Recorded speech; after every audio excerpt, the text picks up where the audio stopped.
I vividly recall the moment I opened that letter.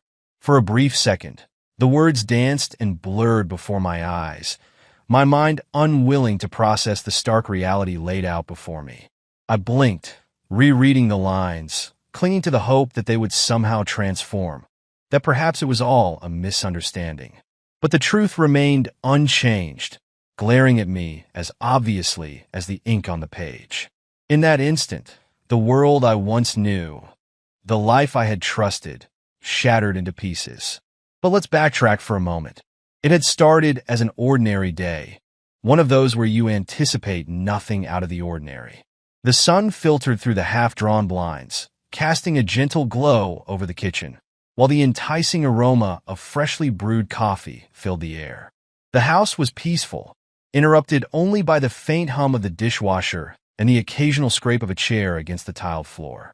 Sophia, my wife, sat at the kitchen table, her legs tucked beneath her as she scrolled through her phone, framed by soft waves of blonde hair. Her face was illuminated by the glow of the screen, her expression distant and absorbed in whatever caught her interest more than me. "Morning," I called out as I poured myself a cup of coffee. The words felt automatic, familiar. After years of being together, many mornings resembled a rehearsal of the same scene, played out day after day. "Morning," she replied, barely glancing up from her phone. Her focus was glued to whatever content she was scrolling through, probably social media or work emails. It didn't matter. It never did anymore. These days, I leaned against the counter, taking a slow sip of coffee while watching her over the rim of my mug. She looked good as always. The casual sweater hung loosely off one shoulder, and her yoga pants hugged her figure just right, always making me want to reach out and pull her close. But something felt off. Sophia seemed increasingly distracted, her attention more absorbed by her phone than me. We still talked, still went out on weekends, but the spark that once ignited our relationship was fading. I assumed it was merely the stress of work, or maybe that we had both grown too comfortable and familiar with each other. It happens in marriages, doesn't it? "What's on the agenda today?"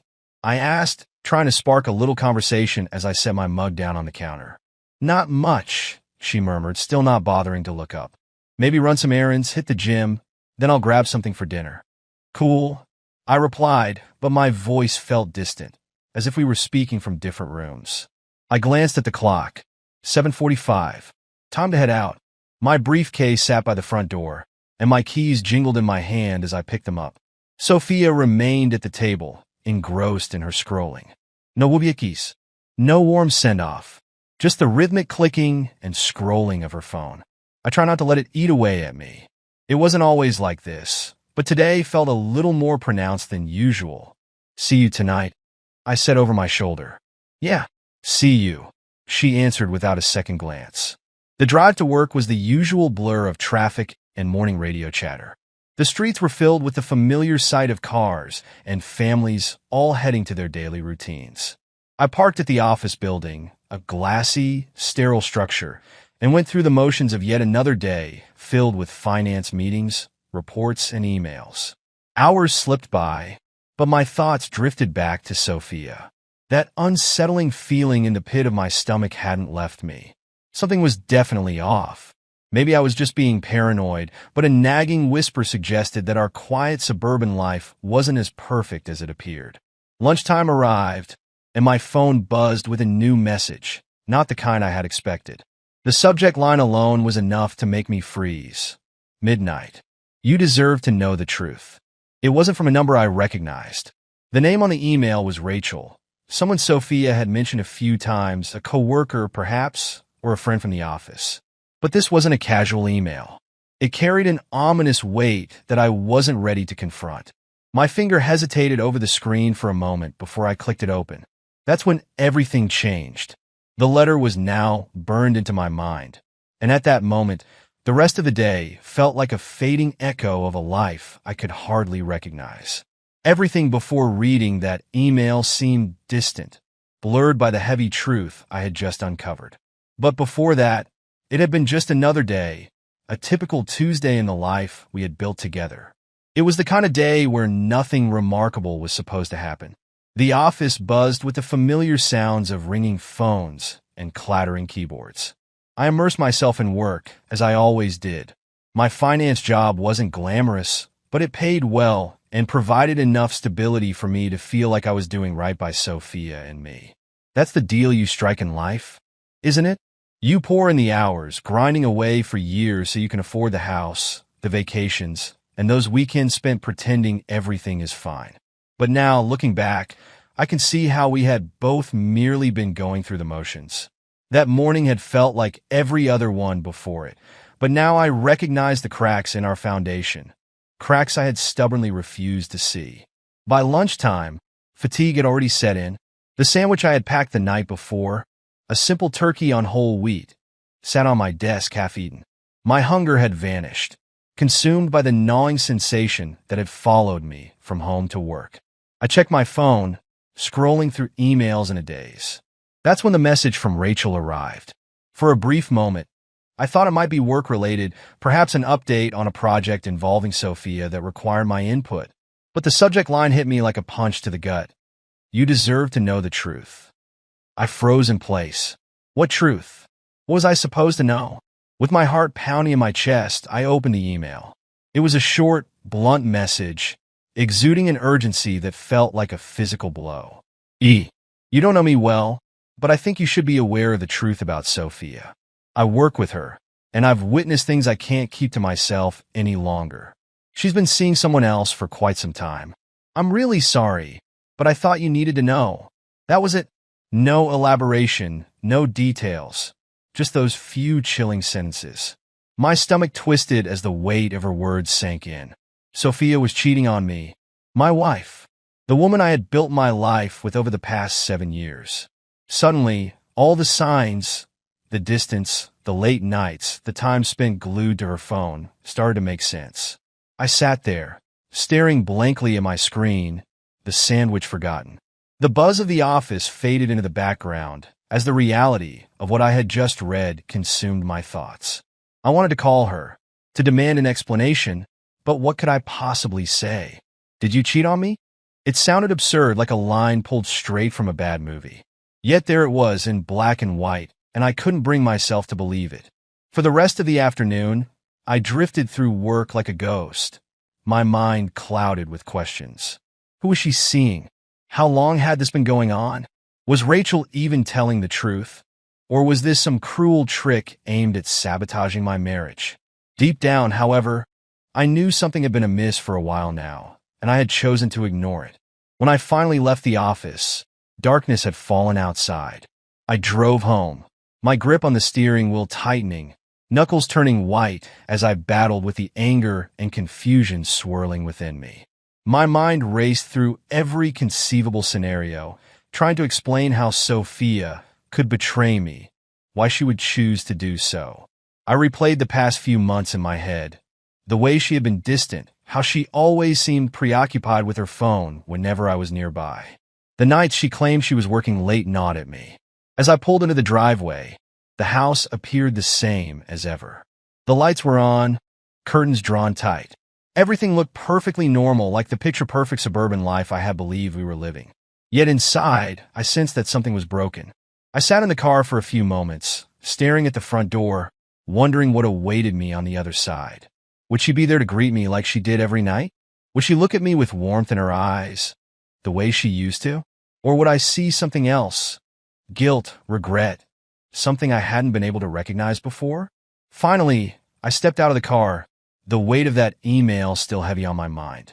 The front door creaked open as I entered, and there she was, perched on the couch, scrolling through her phone as if nothing had changed. She glanced up at me and smiled, a smile that now felt hollow. "Hey," she said casually, as if my world hadn't just come crashing down. I swallowed hard, forcing myself to act as if everything was normal, to pretend I didn't know the truth.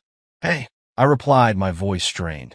I stood there for a moment, watching her, wondering how I had overlooked the signs for so long, how I had convinced myself that the growing distance between us was simply a normal part of marriage, that the late nights and secretive behavior were just part of the ebb and flow. But now, I couldn't ignore it any longer. I was determined to uncover the truth, no matter what it cost me. The house felt unusually quiet that night. Too quiet. Even as the refrigerator hummed softly in the kitchen and the faint sounds of the TV buzzed in the background. The silence hanging between Sophia and me was suffocating. I could feel the weight of that email pressing down on me with every breath. She sat on the couch, completely unaware of the storm brewing inside me, oblivious to the fact that everything we had was now hanging by a thread. I couldn't confront her just yet, not like this. I needed more than a cryptic email from a stranger to go on. I had to witness it for myself, to catch her in the act. I wanted to hear the lies slip from her lips before deciding how to proceed. My hands clenched into fists, my nails digging into my palms as I watched her mindlessly scroll through her phone. How many times had she sat there texting him, pretending everything was fine? "So, what's for dinner?" I asked, forcing my voice to sound steady. Sophia looked up, startled by my sudden interruption. "Oh, I thought I'd just order something. I didn't get a chance to stop by the store today," she replied, her eyes flickering back to her phone. She didn't even bother to meet my gaze. "Sure, that sounds good," I said, nodding absently. But my thoughts were far from dinner. I needed answers, and I knew exactly where to begin. Sophia was cautious, but not cautious enough. Over the years, we had developed a routine. Our phones sat unlocked, carelessly left on the counter or the bedside table without a second thought. There had never been any reason to suspect anything before. But now, uncertainty clawed at me. After dinner arrived, a lackluster order of takeout sushi that neither of us truly enjoyed. Sophia excused herself to take a shower. The moment I heard the bathroom door click shut, I seized my opportunity. Her phone lay face down on the armrest of the couch, just as it always did. For a fleeting second, I hesitated, 1,000 frantic thoughts racing through my mind. What if I found something I didn't want to see? What if I found nothing at all? But there was no turning back now. I grabbed her phone, my heart pounding like a drum in my ears as I unlocked it using the familiar passcode. The screen lit up with the usual assortment of apps, text messages, social media, and emails. Everything appeared so normal, just as it always had. Yet, I had learned the hard way not to take appearances at face value. I tapped into her messages first, scrolling through conversations, desperate to find something, anything, that felt out of place. Most of it was mundane exchanges with friends, family, and colleagues. But then I spotted it, a thread with a contact that was simply labeled M. My heart raced as I clicked on the conversation. There was the damning evidence I had dreaded. "M, you looked amazing today. Can't stop thinking about last night." "Sophia, stop it. I'm going to get caught if you keep texting me like this." "M, what time is it getting home tomorrow? We could meet again." The color drained from my face as I read those words, each line a sharp dagger plunging into my gut. Sophia was cheating on me. My wife, the woman I had dedicated my life to for 7 years, was carrying on an affair. Suddenly, all the signs, the late nights, the distant looks, her constant attachment to her phone, clicked into place. I was oblivious while she was sneaking around, lying to me with every smile and kiss. And what stung the most was her lack of effort to hide it. The messages dripped with a level of intimacy that had long vanished from our own relationship. Inside jokes, playful banter, plans for secret meetings. It all unfolded before my eyes, a painful spectacle. The worst part wasn't just the betrayal itself. It was the way she communicated with him, as if he were the one she confided in, the one she longed to see at the end of the day, the way she used to talk to me. Sickness swirled in my stomach, but I couldn't stop myself. I scrolled back further, needing to know just how long this had been happening and how deep her deceit ran. Weeks? Months? I needed to uncover every hidden detail. I traced their relationship back, each text revealing how he had slithered into her life and thoughts while I remained blissfully ignorant. They started meeting casually at her office, but it quickly escalated. Coffee dates turned into dinners. Dinners transformed into secret late-night rendezvous. And here I was, sitting in a daze, just as the water upstairs finally stopped running. She would be out soon. My hands shook as I closed the messaging app and carefully placed her phone back where I had found it. I stared blankly at the dark screen of the TV, trying to grasp the enormity of what I had just uncovered. Everything had shifted in an instant. The life I thought we had built, the trust, the comfort, the shared memories, was all built on a foundation of lies. I couldn't confront her tonight. Not yet. I needed more proof. I had to see it with my own eyes. Witness how she would try to wriggle her way out of this when she realized I knew the truth. I had been blindsided once, but it wouldn't happen again. Sophia finally made her appearance downstairs, a towel wrapped around her hair, looking refreshed as if she had washed away both the day's grime and her guilt. She smiled at me, that same smile that now felt like a mask. "What should we watch tonight?" she asked, casually flipping through Netflix, as though we were just another happy couple settling in for a cozy evening. I scrutinized her, my stomach roiling. "Whatever you want," I muttered, struggling to keep my voice steady. She settled on a mindless show, but I couldn't focus on anything except the truth hanging thick between us like an ominous fog. She didn't know yet, but her time was running out. I would get to the bottom of this. I would confront her when the moment was ripe, and when I did, she wouldn't be able to deny a single word.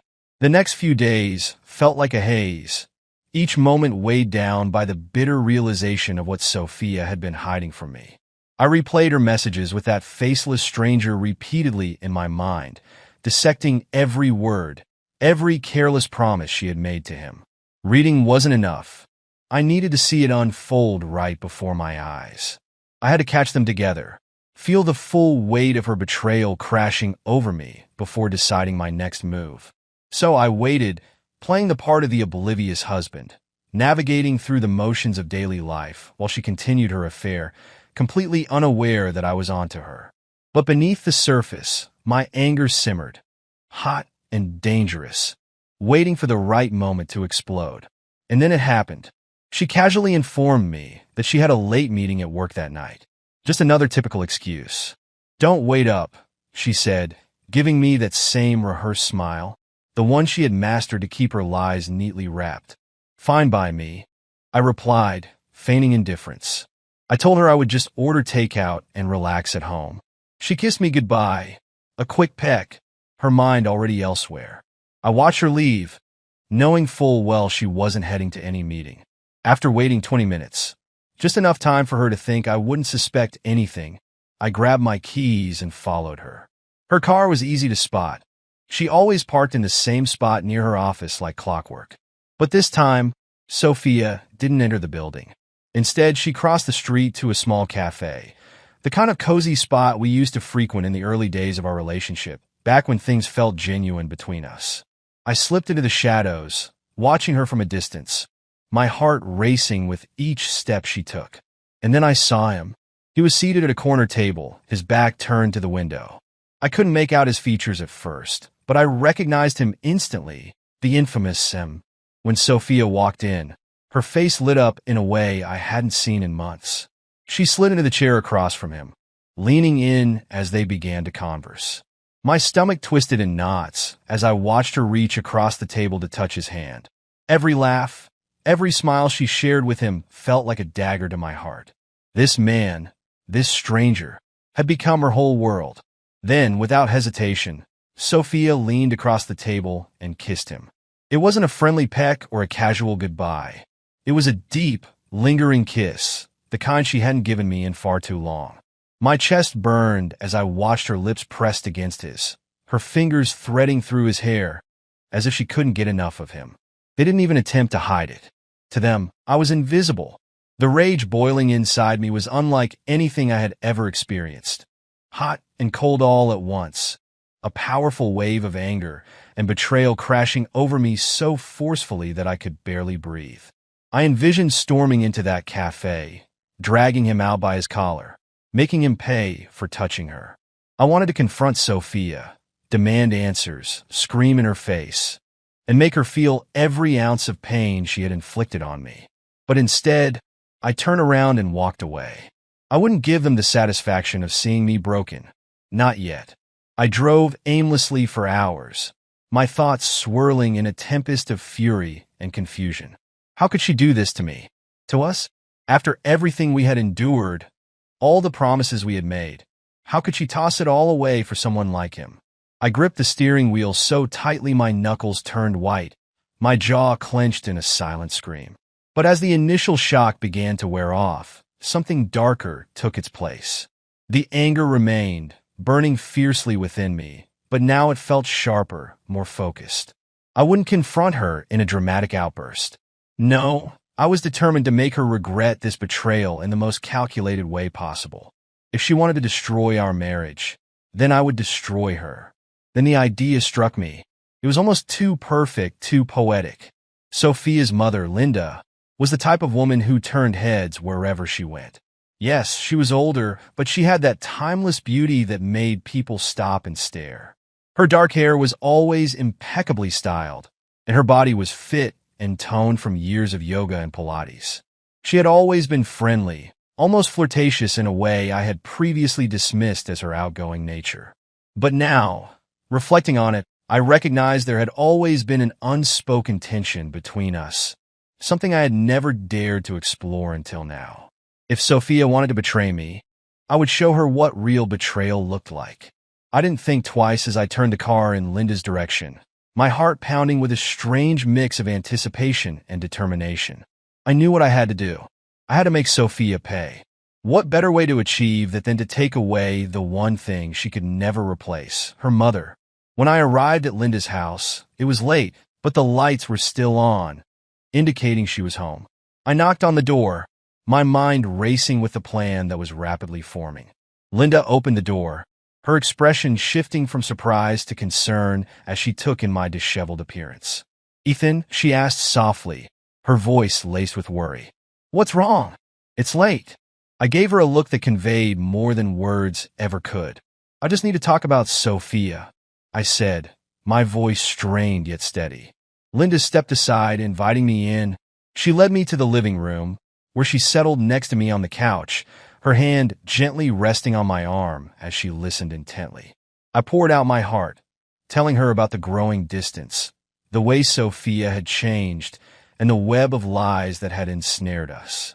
She listened carefully, her eyes wide with sympathy and concern.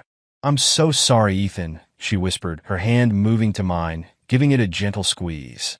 I looked into her eyes, and in that moment, something shifted. The way she was looking at me transcended mere sympathy. There was a softness in her gaze, something unspoken that had lingered beneath the surface all along. Without thinking, I leaned in closer, my instincts overriding my better judgment. My lips met hers in a kiss that was anything but innocent. At first, she hesitated, her breath catching in her throat, but then she responded, her hands finding their way to my shoulders, pulling me closer. The kiss deepened, igniting with an urgency fueled by years of pent-up tension and betrayal. I pushed her back against the couch, my hands exploring her body as she moaned softly beneath me. There was no guilt, no hesitation, just the raw, burning need to reclaim something that felt irretrievably lost, something that had been stolen from me. Linda's body responded eagerly to mine, her touch electric as I kissed her neck, tasting the sweet salt of her skin. We moved together as if we had been waiting for this moment for years, the air thick with lust and the intoxicating scent of revenge. I knew this would wound Sophia more than anything I could ever articulate. This was the ultimate betrayal, one she would never anticipate. That realization added a bittersweet edge to my actions. Linda moaned my name, her body arching beneath me as we lost ourselves in the heat of the moment. Each kiss and caress became a delicious act of vengeance, and as I held her, I couldn't shake the thought of Sophia. I imagined how she would feel when the truth came crashing down, just as my world had shattered. In the days following my night with Linda, a mix of satisfaction and simmering rage electrified my every thought. The memory of her warmth beneath me fueled a cold determination to dismantle Sophia's life piece by piece. But I was patient. I wouldn't rush this.